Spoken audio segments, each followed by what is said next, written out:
So, welcome to this week's training. This one is going to be pretty awesome. Now, we talked about fear before. We talked about the stuff that fear looks like and what are we so afraid of, and if people go to your funeral and don't cry, what do I worry about their opinions for? And those things are all outwardly manifested. We can see that stuff coming. That's the stuff that I see you, and now I get to make different choices. Now I'm going to do something different because I can see an outside resource or an outside source. The thing that's going to catch you off guard is the thing that happens inevitably within about 2 to 4 weeks of when you're doing well. This is the thing that catches you when you're not looking for it, and it comes inside. It doesn't come from outside. And this is that thing that looks very harmless. It actually feels normal. It's comforting. It's less work. It's easier. It's distracting. It's even fun. And this is the thing that takes your goals and your dreams and it messes them all up. And this is that fear of change. This is that part of you that goes back to the old program. It goes back to what's familiar. It goes back to what's normal. And that's the thing that you have to catch yourself in awareness, because when you're making changes, you're pushing yourself out of your comfort zone. When you push yourself out of your comfort zone, there's a trigger inside of your brainstem. They call it your creature brain. And this is the part inside of your head that keeps you into what's familiar. This is the part that makes it so that when you're doing well, you start venturing into unknown territory, even if it's way better. It's not known. And so you know people who've been in relationships they should not be in for way too long. Stay at jobs they shouldn't be at for way too long. Do things with self-sabotage for way too long because they're familiar with what that feels like. This is a tricky thing about what our brain does, is it makes it so we can get back to doing something that is ironically not a bad thing. And that's being uncomfortable. It stops that. It tries to stop us from being uncomfortable, which is what progress is. It's going to be out of your comfort zone because you're expanding into new territory. But when you do, there's a thing inside of you that goes, go back, go back, go back, go back, go back, go back. You know what? I'm going to go back. But it looks like fun or busy. Oh, my kids got school stuff, and so now I got to go do that. And because of that, I no longer have the 10 minutes to myself to take care of myself anymore. So I'm busy now. We'll find justifications, we find excuses, we find things that we supplement what we believe need to be addressed, or things I have to give my attention to. That we really don't, but it gets us back into our old routines without ever realizing our old routines are the thing that made us unhappy. You are a byproduct of the results, which is a byproduct of the choices that we made. And the thought that I was having even this morning is that people always talk about, like, when I'm doing well, I deserve a break. I deserve a treat. I deserve this. And we create this deserve thing, like there's an entitlement or some sort of a fairness that exists. And here's the fact that it comes down to with choices, is choices do not care if you've done well or poorly. Choices don't care. And the absolute answer that seems to be coming up every time I sort this out is, you deserve the results that you have. That means all of the things that you've done have led to a result, and you deserve those results. If you worked super hard, you deserve to have results of working super hard. If you didn't work hard at all, you deserve the results of not working hard at all. A fun fact or a fun idea is I knew some buddies that used to say when people would leave their shop that I hope you have the day that you deserve. This doesn't mean good or bad. This could be like if you're you're a good person and do a good job and you work hard and help others, you deserve a good day and I hope you have a good day. And if you don't care about others and you do horrible things and you don't follow the golden rule even, well, you may not deserve the best day, and so I hope you have the day you deserve. And you get the results that you deserve. And so that's when people start getting into their it's not fair. Why did this happen to me? How did I get here? It's a series of decisions that have to happen that will give you those results. Not many people think that way. It's not my fault. That person at work took my job. That guy did this thing, and that's why my relationship isn't going the way I wanted it to. This person didn't do what I wanted them to, and that's why I'm in this position. It's a series of decisions that allowed that to even happen. So taking accountability, like we talked about last week, and recognizing that nobody owes me anything. I'm getting what I deserve for the choices that I'm making. And so something that's interesting about being uncomfortable is that we constantly lean toward taking the path of least resistance. We constantly are leaning towards what's easy, something that's so quick. We want that instant gratification. I want it now. But a lot of times if you think about that, that's the thing that makes it so that long term you're not as happy.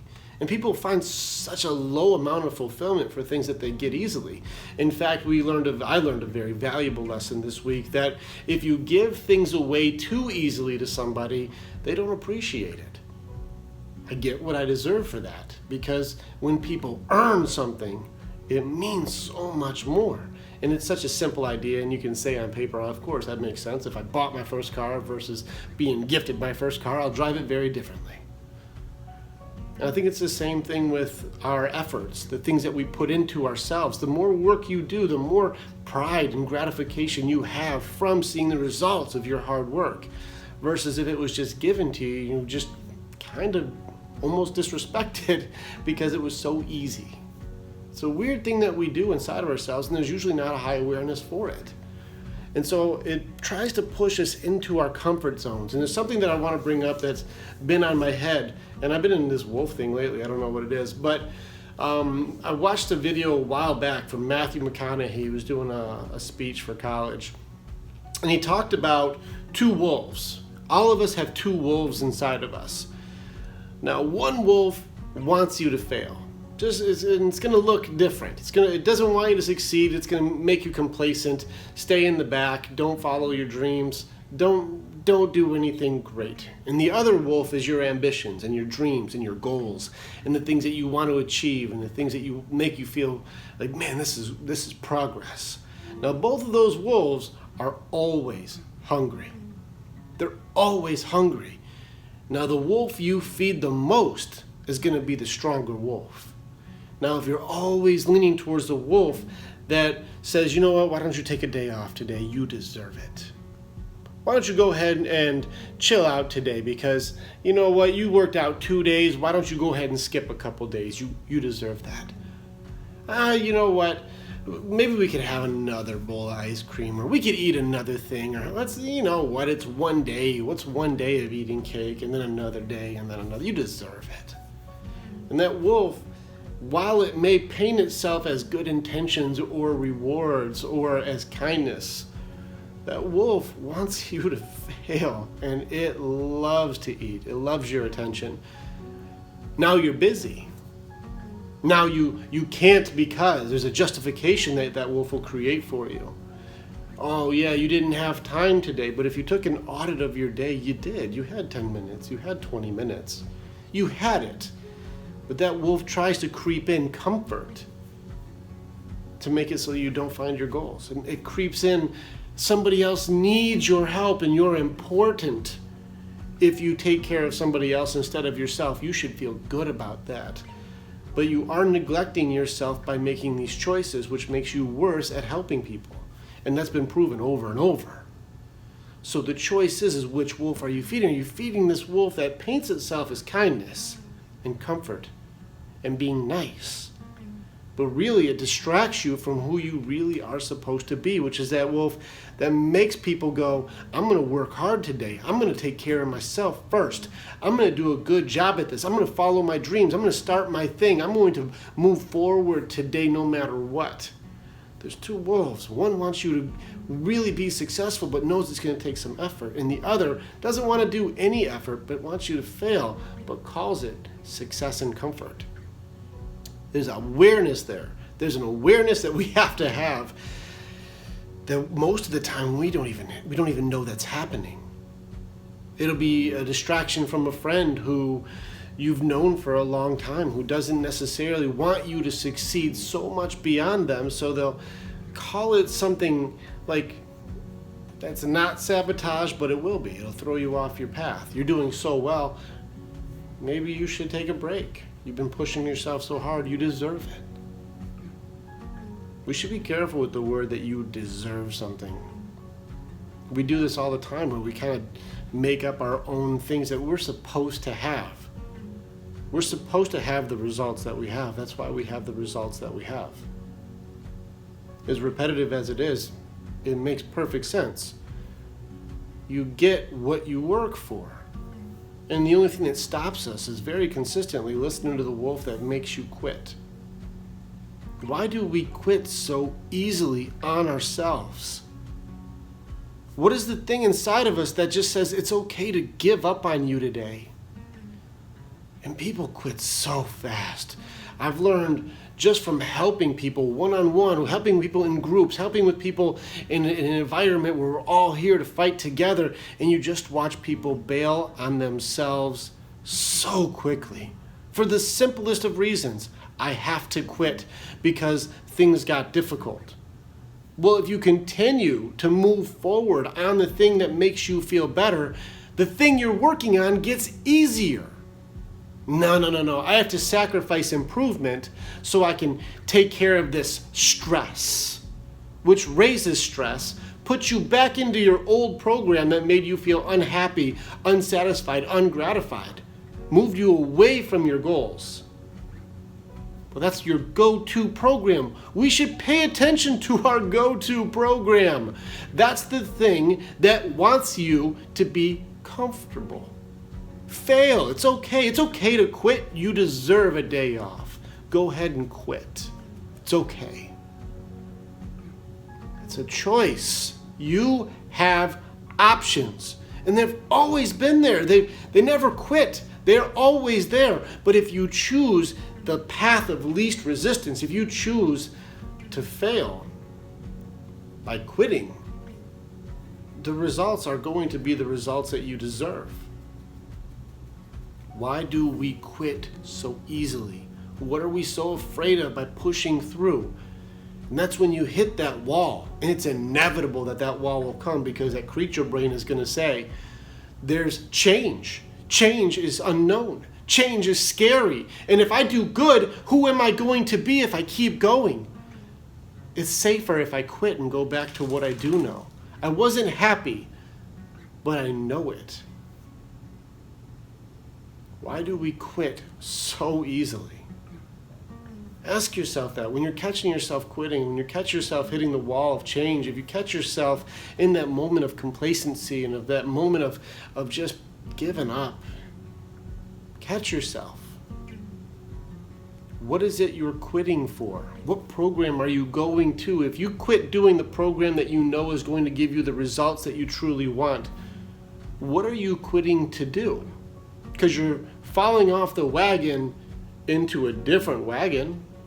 What is that wagon? That's the wagon where you don't take care of yourself. You make excuses. You deserve to have some time off. But really it's just distracting yourself from the things that would make you happiest. How confusing is that? That wolf disguises itself as comfort, relaxing. I don't have to do that, it's my day off. Maybe I'll start on the 1st. You can do it later, it's no problem. Choices are everywhere. The choices are always right in front of us. Do you choose to feed the wolf that doesn't want you to succeed? Or do you choose to feed the wolf that is going to drive right past every obstacle that you feel is stopping you? Everything is a choice. It's right there. It's right in front of you. So which way are you going to go? This is where you got to catch yourself in those moments because both wolves want to be fed. Both wolves want to have your attention. Are you going to go for quitting? Or are you going to go for I'm going to push through today? And we found that it's not 2 hours a day. It's 10 minutes. It's not going and running a marathon. It's just go a half mile away from your house. Then turn around and go home as fast as you can so you're done sooner. It's the small steps over time of not quitting that makes you a success. If I look back at all the things that we've achieved, people are like, how do you do all this stuff? And it's really just a little bit every day. When I wrote my book, when I wrote this, I wasn't writing for 10 hours a day nonstop. It's just a little bit each day. Some days would be bigger spurts than others, but it wouldn't be every day, hours and hours. But even if you took 20 minutes a day and did 2 pages a day, within 3 months, you've got 180 pages. Well, that's a full book right there. If you needed a couple more pages in there, it's 20 minutes a day. We all have 20 minutes, but it's consistency of just taking a few minutes for yourself every day. I want to lose weight, or I want to follow this dream or do this hobby that I want to do. Just take a few minutes a day and just give yourself time. Make it. You do have control of that. Make the time. And a lot of times we create this thing with the one wolf that'll make you feel, I have obligation to take care of this person and make them dinner or do this thing for them. And especially with kids, we have the same conversation. Don't forget you're training a future adult. You're training somebody to be prepared for the same world that has beat us down. Your child is going to go into that world. And we need to be ready for that circumstance. And so the training is, if you feel like you have to keep making food, is it for you or for them?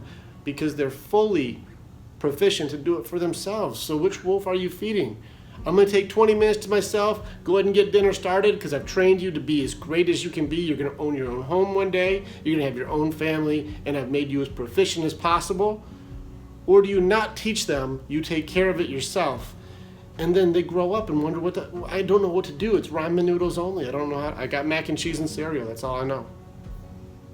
It's just choices that we mask it as calling it being a great mom, when really the training makes you a great mom. You've prepared them. And so is that for you or for them? And we don't think about it. We don't put those pieces together. Being a great mom means you prepare them for everything they're going to have to run into, and they're going to come into their own circumstances, but how prepared did you make them? How equipped are they? That's what being a parent really is, not just feeding them and then having them go play on their iPad. Now, by no means do I ever address it. This is you. I'm not blaming anybody on what your choices are. It's more of an awareness of what are the choices you're making. Are you quitting on yourself and making a justified excuse that people can't argue with? That's why I didn't take care of myself today? Or did you take a few minutes to say, I'm taking care of myself, and if you want to come with me, you're welcome to. Oh, my husband or my wife, they're not really into it. So what? If you keep going, eventually they will be. We've seen it over and over again. If you stay consistent, people around you will believe in you too, and they'll join in because they know you're not going to quit. Which wolf do you feed? This is a tricky one. Hitting the wall is inevitable, but if you have awareness of the wall, when it happens, you'll catch yourself, and that gives you your power back. Everything is choices again, and nothing stops you unless you choose that it stops you, and that's which wolf you're feeding. So take inventory again on this. Look back at the stuff that you wrote down. Look back at the things that you say, all right, where are my situations? What are the results? If I deserve these results, what are they? And then what do I want to do about this? Which direction am I thinking? Because I know I'm going to hit this wall. And when you hit that moment of freak out where you're like, oh God, I'm changing my identity. Who am I? Am I going to be this person? I was always this person. Now what? You can catch yourself and go, there's that wall. I knew it was coming. It's not stopping me though. I'm ready for it. Awareness gives you choices. And you're the one driving this thing. So where are you going? So thank you guys for watching this one. I know it's 20 minutes in, and so I'm looking forward to catching you guys on Tuesday. And if you're watching this video because you want it live right now, we're going to go into the true training. This is where we're going to get into the conversations that really matter, that would be for you. So don't miss Tuesdays anymore. So for those of you watching this video on the next day or even later this week, we look forward to seeing you guys soon, and jump on. You guys have the Zoom link, and I'll see you guys in a few days. All right.